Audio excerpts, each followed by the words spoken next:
నమస్కారం. అన్నీ చెప్తున్నారు కానీ ఏ పని ఓకే చేస్తలేరు. మీరు ఉట్టిగా గెలిపించేదానికి వస్తున్నారు. గెలిపించినాక మీ ఏటో మేమేటమో అంతే. మరి ఎవరు చేశారు ఇప్పుడు అట్లా? మరి ఇప్పుడు అసెంబ్లీ ఎలక్షన్స్లో జరిగిందా, లేకుంటే ఇప్పుడు గతంలో పార్లమెంట్ ఎలక్షన్లో జరిగిందా ఇట్లా? ఇప్పుడు మొన్న పోయిన ఎలక్షన్ వాడు గెలిస్తే అది చేస్తా ఇది చేస్తా అని చెప్పినారు. చేసిన వాళ్ళలో కరెంట్ బిల్ మాఫ్ చేసినారు కానీ మాకు డబ్బులు వేస్తున్నారు. కానీ మేము కిరాయితోనే ఉన్నాం. సొంత మిల్లు వాళ్ళకి మాఫ్ అయింది, మాకేమో డబల్ అయింది కరెంట్ బిల్లు. మేము కిరాయి కూడా కట్టాలి, అంతంత కరెంట్ బిల్ కట్టాలంటే అవుతుందా? మేము కూడా కష్టం చేసి పని చేసి చేస్తాం కదా, మరి తక్కువ చేయాలి కదా.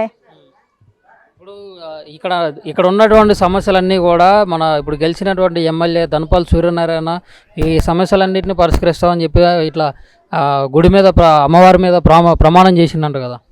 ఏమో అది తెలియదు. ఎవరు ఏం చేస్తారు అత్తమ్మ చెప్పినారు కానీ ఎవరు ఏం చేస్తున్నారు?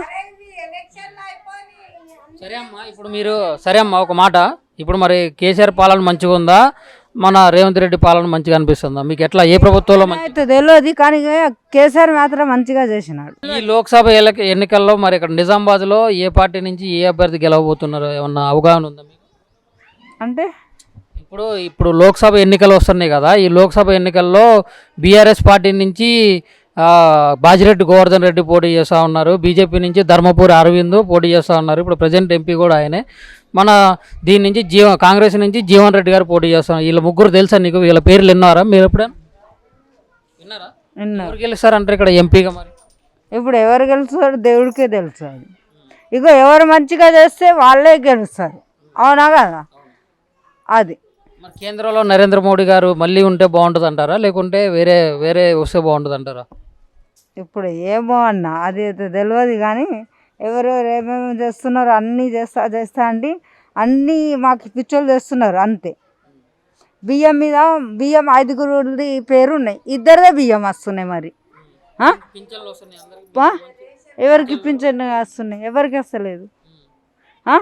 ఈ ఎలక్షన్ అయినాక ఒకటే మళ్ళా నెలల పింఛన్ వస్తాయి అని చెప్పినారు. ఎవరికి వస్తున్నాయి? పెద్ద మనుషులకు ఏమైనా రావాలా కదా, ఎవరికి వస్తలే.